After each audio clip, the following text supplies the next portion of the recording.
وَلَقَدْ أَرْسَلْنَا مِن قَبْلِكَ فِي شِيَعِ الْأَوَّلِينَ وَمَا يَأْتِيهِم مِّن رَّسُولٍ إِلَّا كَانُوا بِهِ يَسْتَهْزِئُونَ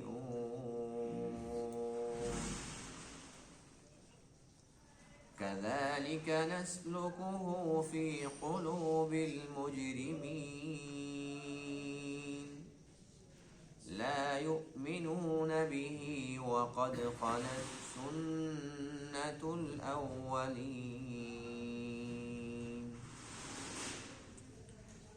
وَلَوْ فَتَحْنَا عَلَيْهِم بَابًا مِّنَ السَّمَاءِ فَظَلُّوا فِيهِ يَعْرُجُونَ لَقَالُوا إِنَّمَا سُكِّرَتْ أَبْصَارُنَا بَلْ نَحْنُ قَوْمٌ مَسْحُورُونَ صدق اللہ العظیم۔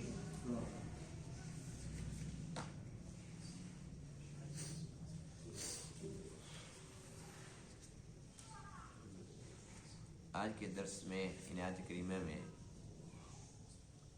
حضور خاتم النبیین علیہ الصلوۃ والسلام کے لیے تسلی کا مضمون ہے۔ جیسا کہ کل کے درس میں پڑھا تھا کہ جو کافر تھے، مشرک تھے، وہ حضور علیہ الصلوۃ والسلام کو کیا کہتے تھے؟ انک لمجنون، بے شک آپ تو مجنون ہو، دیوانے ہو۔ اور کبھی یوں کہتے تھے کہ اگر آپ واقعی اللہ کے سچے نبی ہیں تو ہمارے پاس فرشتے لے کر آئیں، ہمارے ساتھ فرشتے کلام کریں اور وہ گواہی دیں کہ واقعی آپ اللہ تعالیٰ کے سچے رسول، سچے نبی ہیں۔ یقینی بات ہے کہ کفار و مشرکین کی ان حرکتوں سے اللہ کے نبی کا بڑا دل دکھتا ہوگا۔ تو اس پر اللہ تعالیٰ نے ان آیات کریمہ کے اندر تسلی دی ہے، اے میرے محبوب، آپ نے دل چھوٹا نہیں کرنا، پریشان نہیں ہونا، اس لیے کہ یہ جو کچھ سلوک آپ کے ساتھ ہو رہا ہے، آپ سے قبل ہم نے جتنے بھی رسول بھیجے سب کے ساتھ یہی کچھ ہوا، یہاں تک کہ ہم نے رسول بھیجے اور لوگوں نے ان کا مذاق تک اڑایا۔ مذاق اڑانا کتنا سنگین جرم ہے، کتنا بڑا گناہ ہے، اور وہ بھی اللہ کے نبیوں کا، جو کہ معصوم ہوتے ہیں، جو کہ بالکل پاک ہوتے ہیں، اللہ کے مقرب، اللہ کے محبوب ہوتے ہیں، ان کا مذاق اڑانا۔ تو اللہ فرماتے ہیں کہ آپ سے پہلے والے رسولوں کے ساتھ بھی یہی کچھ سلوک ہوا، ان کا مذاق اڑایا گیا۔ اگر آپ کے ساتھ یہ کچھ ہو رہا ہے تو آپ بھی صبر سے کام لیں، باقی ہر وقت آپ یہ سوچتے رہتے ہیں کاش اللہ تعالیٰ ان کے مطالبات کو پورا کر دیتا، شاید کہ یہ لوگ ایمان لے آتے۔ تو اللہ فرماتے ہیں کہ دل سے یہ خیال بھی نکال دو، اس لیے کہ آپ کے اس خیال کی وجہ سے، آپ کی اس فکر کی وجہ سے آپ تو پریشان رہتے ہیں، آپ کا دل دکھتا ہے، لیکن یہ ظالم ہیں، بڑے ڈھیٹ لوگ ہیں، یہاں تک کہ اگر اللہ تعالیٰ ان کے لیے آسمان سے دروازہ کھول دے اور ان کے لیے ایک سیڑھی لگ جائے اور آسمان پہ چڑھنا بھی شروع ہو جائیں، یعنی سارا کچھ آنکھوں سے دیکھ بھی لیں، کر بھی لیں، اللہ اتنا کچھ بھی کر دے، اس کے باوجود انہیں یقین نہیں آنا، اس کے باوجود یہ یوں کہیں گے کہ آسمان کا دروازہ کیسے ہو سکتا ہے، آج تک تو نظر نہیں آیا تھا، اتنی لمبی سیڑھی کیسے ہو سکتی ہے، آج تک تو نظر آئی نہیں تھی، اور یہ جو ہم چڑھ رہے ہیں پتہ نہیں کہ خواب ہو، ایسا نہ ہو کہ ہماری نظر بند کر دی گئی ہو، نظر بندی کا عمل کر دیا گیا ہو، بھی ہمیں تو یقین نہیں آتا، اور آخر میں یوں کہہ دیں گے کہ اچھا لگتا ہے کہ بہت بڑا جادو ہوا ہے ہمارے اوپر۔ یعنی اتنا کچھ اگر ہو جائے تب بھی نہیں مانیں گے تو اللہ فرماتے ہیں کہ پھر آپ ان کے بارے میں اتنے فکر مند کیوں ہو رہے ہیں، اور ہمیں کیا ضرورت ہے ان کے مطالبات پورے کرنے کی؟ اگر ان کے اندر رتی بھر بھی طلب ہوتی ہدایت کی، ان کا دل صاف ہوتا، تو پھر ان کا ایک نہیں ہر مطالبہ ہم پورا کرنے کے لیے تیار تھے. لیکن ان کے اندر ہے ہٹ دھرمی، ان کے اندر ضد ہے، عناد ہے آپ کا. اس لیے فرمایا کہ انہیں اگر ضرورت نہیں ہے تو ہمیں بھی ان کی ضرورت نہیں. وَلَقَدْ أَرْسَلْنَا مِنْ قَبْلِكَ، اور البتہ ہم نے رسول بھیجے آپ سے پہلے، فی شیع الاولین، پہلے گروہوں میں. وَمَا يَأْتِيهِمْ مِنْ رَسُولٍ، اور نہیں آتا تھا ان کے پاس کوئی بھی رسول، اِلَّا كَانُوا بِهِ يَسْتَهْزِئُونَ، مگر وہ لوگ ایسے تھے کہ ان کا مذاق اڑاتے تھے. كَذَلِكَ نَسْلُكُهُ، اسی طرح ہم چلاتے ہیں اس کو، فی قلوب المجرمین، مجرمین کے دلوں میں. لا یؤمنون بہ، وہ اس پر ایمان نہیں لاتے. وقد خلت سنت الاولین، جبکہ پہلے لوگوں کی عادت گزر چکی ہے. ہر امت کے اندر، ہر نبی کی امت نے یہی کچھ کیا ہے، ان لوگوں کا طریقہ ہی یہی ہے. اس لیے آپ کو پریشان ہونے کی ضرورت نہیں ہے. وَلَوْ فَتَحْنَا عَلَيْهِمْ بَابًا مِّنَ السَّمَاءِ، اور اگر ہم کھول دیں ان پر دروازہ آسمان سے، فَظَلُّوا فِيهِ يَعْرُجُونَ، بس یہ اس کے اندر چڑھنے بھی لگیں. یعرجون عروج سے ہے اوپر چڑھنا، جیسے کوئی سیڑھی کے ساتھ بندہ اوپر جا رہا ہوتا ہے، اور اس پر چڑھنے بھی لگیں. لقالو، تو البتہ یوں کہیں گے، انما سکرت ابصارنا، بے شک ہماری جو آنکھیں ہیں ان کو بند کر دیا گیا، یعنی کہ نظر ہماری بند کر دی گئی ہے. بل نحن قوم مسحورون، یا وہ یوں کہیں گے بلکہ ہم وہ لوگ ہیں جو مسحور ہو چکے ہیں، سحر زدہ ہو چکے ہیں.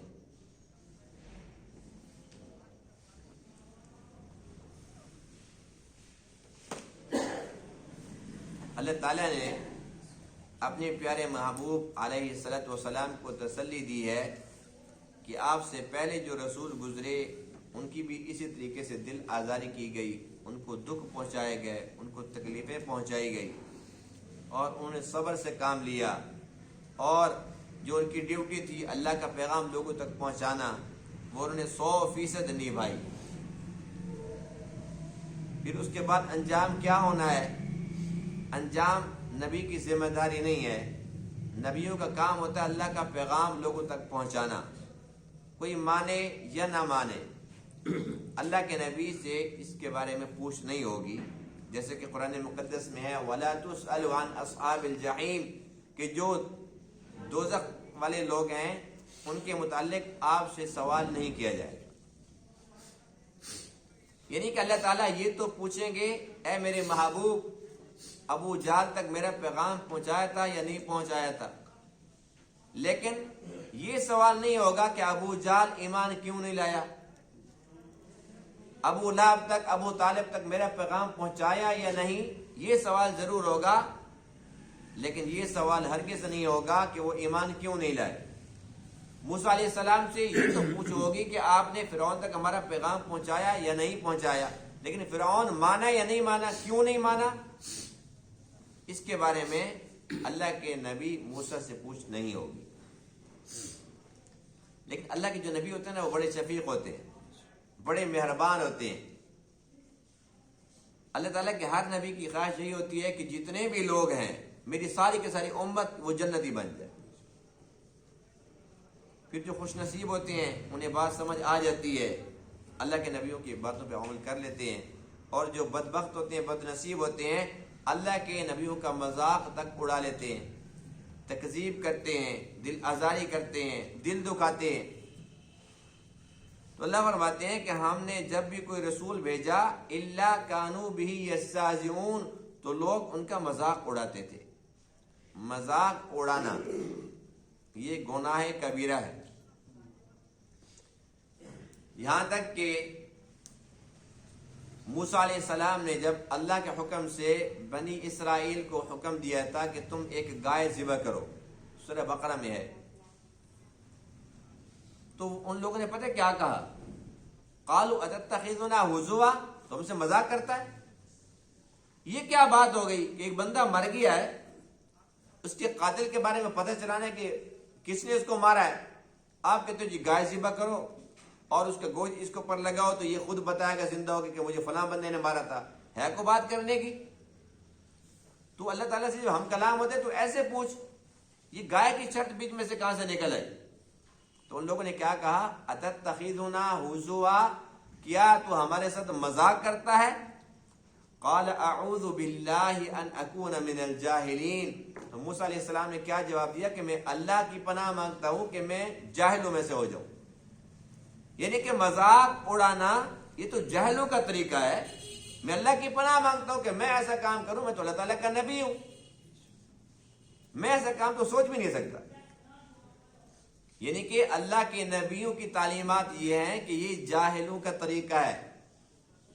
یہی وجہ ہے کہ اللہ تعالیٰ نے تمام ایمان والوں کو پابند کر دیا، یا ایھا الذین آمنوا لا یسخر قوم من قوم، کوئی قوم کسی قوم کا مذاق نہ اڑائے، کوئی جماعت کسی جماعت کا مذاق نہ اڑائے، کوئی شخص کسی شخص کا مذاق نہ اڑائے.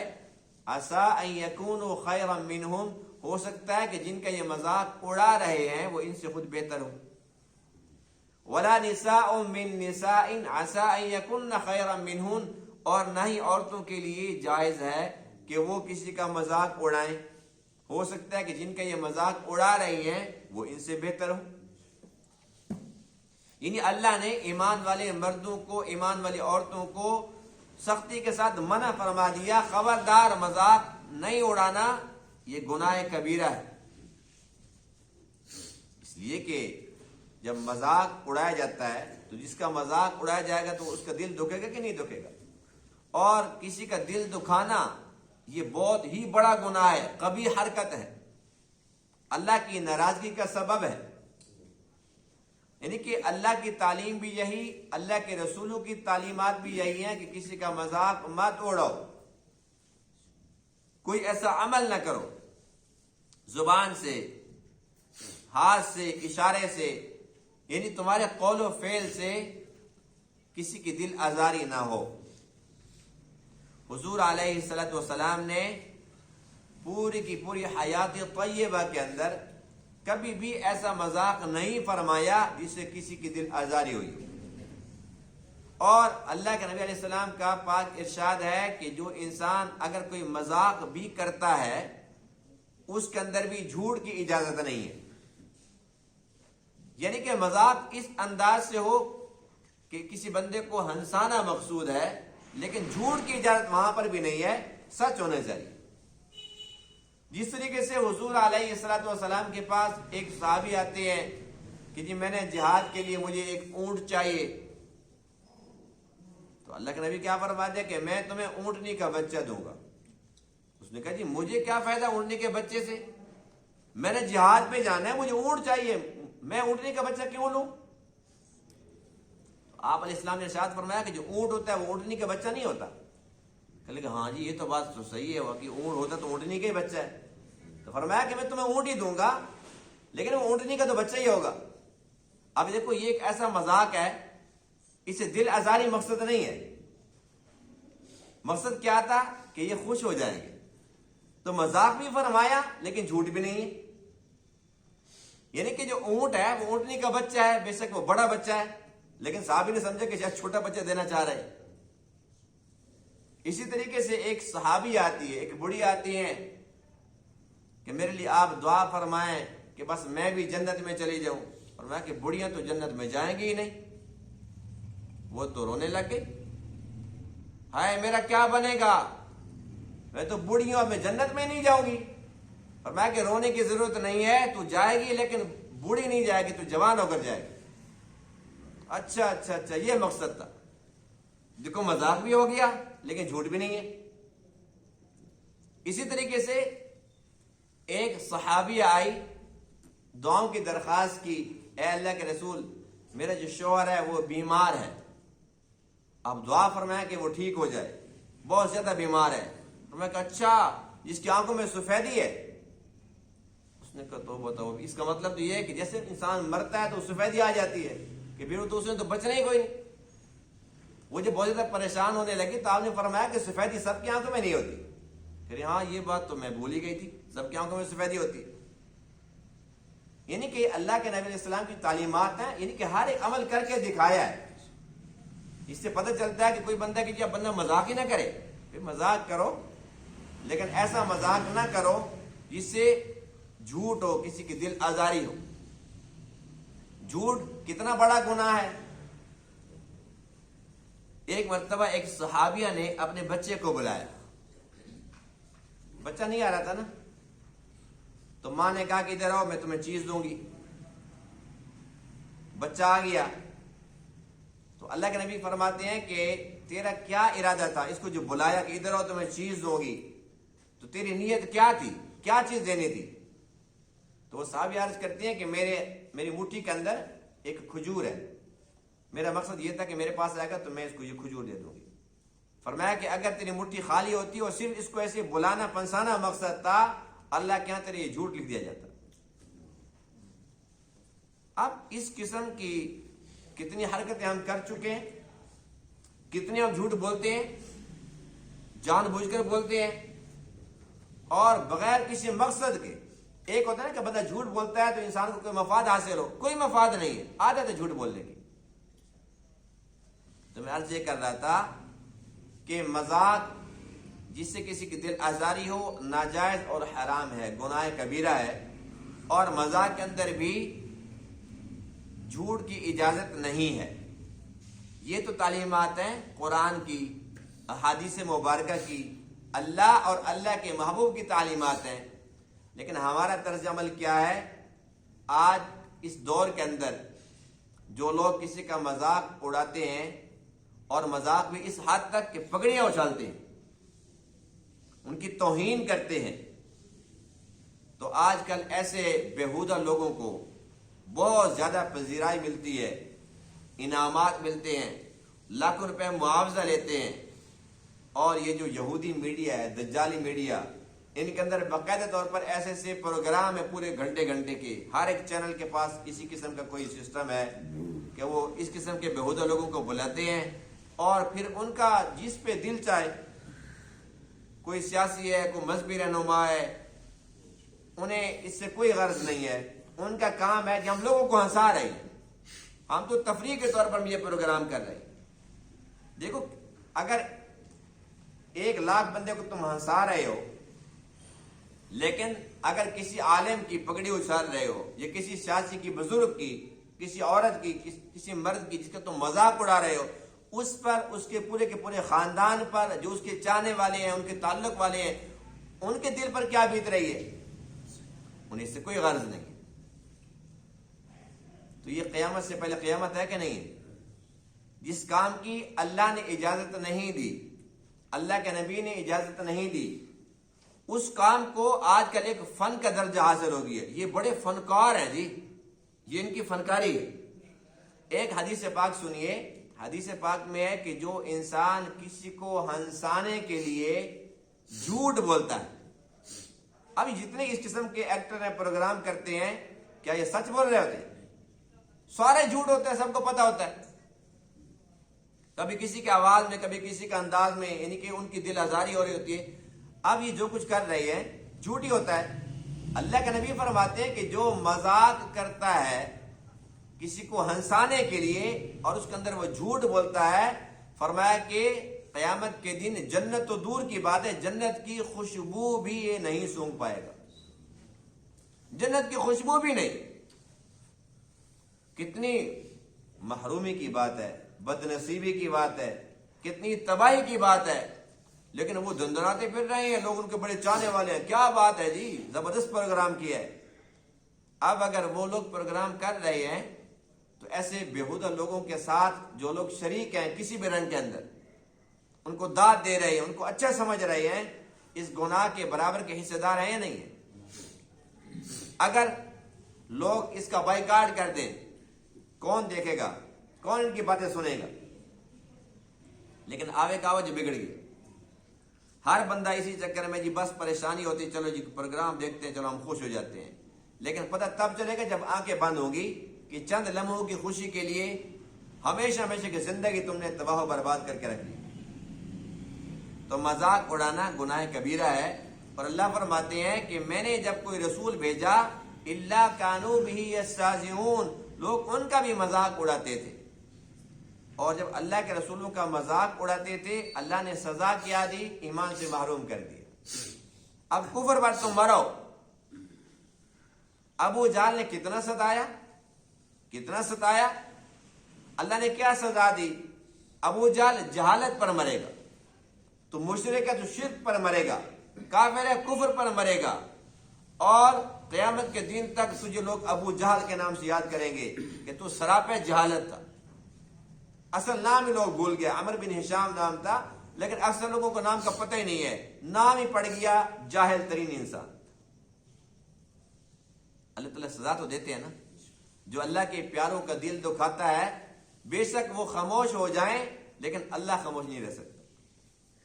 جس طریقے سے جب اللہ نے فرمایا نا وَإِذَا قِيلَ لَهُمْ آمِنُوا كَمَا آمَنَ النَّاسِ، کہ جب کافروں کو اللہ فرماتے ہیں کہ ہم نے کہا کہ تم ایمان لے آؤ جیسے یہ لوگ لے آئے. صحابہ کرام قالوا أَنُؤْمِنُ كَمَا آمَنَ السُّفَهَاءُ، کہنے لگے ہم ایسے ایمان لے آئے جیسے یہ بے وقوف ہیں. اب بے وقوف صحابہ کو وہ کہہ رہے ہیں، صحابہ نے تو جواب نہیں دیا، لیکن اللہ نے جواب دیا الا انہم هم السفہاء ولکن لا یعلمون، سن لو یہ خود بے وقوف ہیں اور یہ جانتے نہیں. اسی طریقے سے جب اللہ کے رسولوں کو، صحابہ کرام کو یا اولیاء کرام کو، جب اللہ کے کسی پیارے کا انسان کوئی بھی دل دکھائے گا وہ جواب دے یا نہ دے، لیکن اللہ کی طرف سے جواب ضرور آئے گا، پھٹکار پڑے گی. اس لیے بھولے سے بھی انسان کو ایسا کام نہیں کرنا چاہیے کہ کسی کی دل آزاری کرے، مذاق اڑائے، کبھی بھی نہیں. وَلَوْ فَتَحْنَا عَلَيْهِمْ بَابًا مِّنَ السَّمَاءِ وَظَلُّوا فِيهِ يَعْرُجُونَ، اللہ تعالیٰ نے ان کی جو بد باطنی ہے اس کا تذکرہ فرمایا کہ ان کے اندر اسلام کی کتنی نفرت ہے، اسلام کو کتنا برا خیال کرتے ہیں، اللہ کے نبی کی کتنی نفرت ہے. یہ تو ان کے صرف مطالبے ہیں، ہمارا یہ مطالبہ پورا کر دو، فرشتے آ جائیں، فرشتوں کو ہم خود دیکھ لیں، وہ ہمارے ساتھ بات کر لیں، وہ گواہی دے دیں، پھر ہم ایمان لے آئیں گے. اللہ فرماتے ہیں کہ بے جا مطالبات ہیں، یہ تو پھر بھی چھوٹی بات ہے، ہم آسمان کا دروازہ ہی کھول دیتے ہیں ان کے لیے. فَظَلُّوا فِيهِ يَعْرُجُونَ، اس پہ چڑھنا بھی شروع ہو جائیں. یہ نہیں کہ صرف نظر آ رہا ہے، چڑھنا بھی شروع ہو جائیں، خود چڑھ رہے ہیں عملی طور پر. پھر بھی مانیں گے نہیں، بلکہ یوں کہیں گے انما سکرت ابصارنا، کہیں گے کہ ہماری نا نظر بندی ہو گئی، ہمارے اوپر ہماری یہ نظر بندی ہو گئی ہے. جس طریقے سے ابو جہل نے جب کہا تھا نا ہم تو تب مانیں گے کہ چاند 2 ٹکڑے کر کے دکھاؤ، حضور علیہ الصلوۃ والسلام نے جب انگلی کا اشارہ فرمایا تو چاند 2 ٹکڑے ہو گیا، ایک حصہ ایک طرف دوسرا دوسری طرف. ابو جہل نے دیکھا، جو وہاں پر موجود تھے سب نے دیکھا، لیکن اس وقت ابو جہل نے کیا کہا تھا؟ بھئی یہ تو ہماری نظر بندی ہو گئی ہے. ہاں جو لوگ یہاں پر نہیں ہیں نا ہم ان سے پوچھیں گے. پھر وہ ایک قافلہ جو بیٹھ گیا ہوا تھا وہ جب آ رہا تھا تو پھر آگے بڑھ کر ان سے پوچھا کوئی نئی بات دیکھی؟ کہ لے ہاں نئی بات دیکھی، چاند 2 ٹکڑے ہو گیا تھا. اس نے کہا اچھا سحر مستمر، یہ تو بڑا چلتا ہے بھائی جادو، یہ بڑا جادو تھا، چھوٹا نہیں تھا. یہ نہیں کہ وہیں جو لوگ موجود ہیں ان کی نظر بندی ہو گئی، یہ جہاں جہاں جتنے لوگ تھے سب کی نظر بندی ہو گئی. یعنی کہ مانے پھر بھی نہیں ہے، ایمان نہیں لائے، نظر بندی ہو گئی. ایک ہی بات تھی کہ نظر بندی ہو گئی، بل نحن قوم مسحورون، ہمارے پر جادو ہو گئی. یہ سارا کا سارا جادو ہے، یہ کرتب ہے، ہمیں نظر آ رہا ہے، ایسا ہے نہیں. آسمان کا دروازہ کھل گیا دیکھ رہے ہیں، یہ جادو ہے، نظر بندی ہے. خود سیڑھی کے ساتھ اوپر جا رہے ہیں، خود عملی طور پر جسمانی طور پر، پھر بھی کہتے ہیں نہیں نہیں یہ نظر بندی ہے، دھوکہ ہے، ایسا ہو ہی نہیں سکتا. تو اللہ فرماتے ہیں کہ جب اتنی بڑی حقیقت بھی اگر ہم ظاہر کر دیں یہ پھر بھی نہیں مانتے، تو یہ تو چھوٹی چھوٹی باتیں ہیں کہ آپ دل پہ لے کر بیٹھ گئے ہیں کہ اگر اللہ ان کا مطالبہ پورا کر دیتا، اللہ ان کی یہ بات مان لیتا، اللہ کے لیے کیا مشکل تھا، اللہ تعالیٰ ان کی یہ بات مان لے تو یہ فوراً ایمان لے آتے. اللہ فرماتے ہیں کبھی بھی نہیں. یہ ایمان لانے والے ہیں ہی نہیں، ان کے دل اندر سے سیاہ ہو چکے ہیں، ان کے دل کے اندر میرے نبی کا کینہ اور بغض آ چکا ہے۔ جب میرے نبی کا بغض اور کینہ آ جائے پھر وہاں پر ایمان کا نور کیسے آ سکے؟ تو یہ لوگ کسی طریقے سے مطالبے کرتے کرتے چلے گئے، جہنم میں جا پہنچے، لیکن مانے نہیں۔ جنہیں اللہ نے توفیق بخشی انہوں نے کوئی مطالبہ نہیں مانا، کوئی معجزہ طلب نہیں کیا، اور چپ چاپ مانتے چلے گئے، چپ چاپ مانتے چلے گئے، قربانیاں دیتے رہے، یہاں تک کہ جو ایک جان تھی اللہ نے عطا فرمائی تھی وہ بھی اللہ کی عدالت میں پیش کر دی کہ یا اللہ جو ہمیں دیا یہ لے لو، لیکن ایمان سے پیچھے نہیں ہٹے۔ آج ہم ان کا نام لیتے ہیں تو ایمان تازہ ہوتا ہے کہ نہیں ہوتا؟ الحمدللہ۔ تو بہرحال اس تمام کے تمام درس کا خلاصہ کیا ہوا کہ جو اللہ کے نیک ہوتے ہیں، اللہ کے مقرب ہوتے ہیں، اللہ کے محبوب ہوتے ہیں، ان کے ساتھ اسی قسم کا سلوک ہر دور کے اندر ہوتا رہا ہے اور ہوتا رہے گا۔ جب اللہ فرماتے ہیں کہ اے میرے محبوب دل چھوٹا نہیں کرنا، پریشان نہیں ہونا، صبر سے کام لینا ہے، ہم آپ کے ساتھ ہیں، اسی طریقے سے کوئی انسان دین کے کسی کام میں لگا ہوا ہے، وہ نمازوں پہ شروع ہو جاتے کہتے ہیں اچھا خیر کی نمازیں ہیں بھائی، اگر بندہ کو داڑھی رکھ لے تو بھائی صوفی صاحب خیر تو ہے، اگر وہ تسبیح چھوٹی سی لے لیتا ہے اللہ اللہ کرتا ہے تو وہی خیر کی تسبیح ہے، کچھ چکر تو نہیں ہے۔ لوگ باتیں کرتے نہیں کرتے، یعنی کہ کوئی انسان اگر اللہ کے راستے پر چلنا چاہتا ہے تو شیاطین وہ انسانوں کی شکل میں سامنے آ جاتی ہیں اور وہ اس کو ورغلاتے ہیں، کیا کر رہے کن چکروں میں پڑ گئے ہو، اور ہر وقت مسجد میں بیٹھا رہتا ہے، خیر تو ہے، چاہتا کیا ہے تو؟ آج کل تو بڑی لمبی لمبی دعائیں ہیں، اس کا مقصد کیا ہوا؟ یعنی کہ شیاطین یہ چاہتے ہیں کہ کوئی نماز بھی نہ پڑھے، کوئی داڑھی نہ رکھے، سر کے اوپر ٹوپی پگڑی نہیں ہونی چاہیے، اس کے ہاتھ میں تسبیح نہیں ہونی چاہیے، وہ اللہ اللہ کیوں کرنے لگ گیا ہے، اللہ کی بندگی کیوں کرتا ہے، اس کے گھر کے اندر کیوں زیادہ وقت گزارنے لگ گیا ہے۔ تو شیاطین تو ایسی حرکتیں کرتے رہیں گے، لیکن ہم نے کیا کرنا ہے؟ ہم نے اللہ کو راضی کرنا ہے۔ جب ہم حق پر ہیں، اللہ نے ہمیں توفیق بخشی ہے اپنے گھر میں آنے کی، بیٹھنے کی، زیادہ ٹائم گزارنے کی، ہم اللہ کا شکر ادا کرتے ہیں، ہم شیاطین کی باتوں میں کیوں آئیں؟ لاکھ کوئی انسان باتیں کرے، ایک کان سے سنے دوسرے سے نکال لو، کبھی تم اپنا کام کرو، ہم اللہ کا شکر ادا کرتے ہیں جس نے ہمیں توفیق دی ہے، ہم تو دعا کرتے ہیں اللہ تعالیٰ ہمارا خاتمہ بھی اس ایمان پہ کرے، اللہ تعالیٰ ہماری بات کو سمجھنے عمل کرنے کی توفیق عطا فرمائے۔ وآخر دعوانا الحمدللہ رب العالمین۔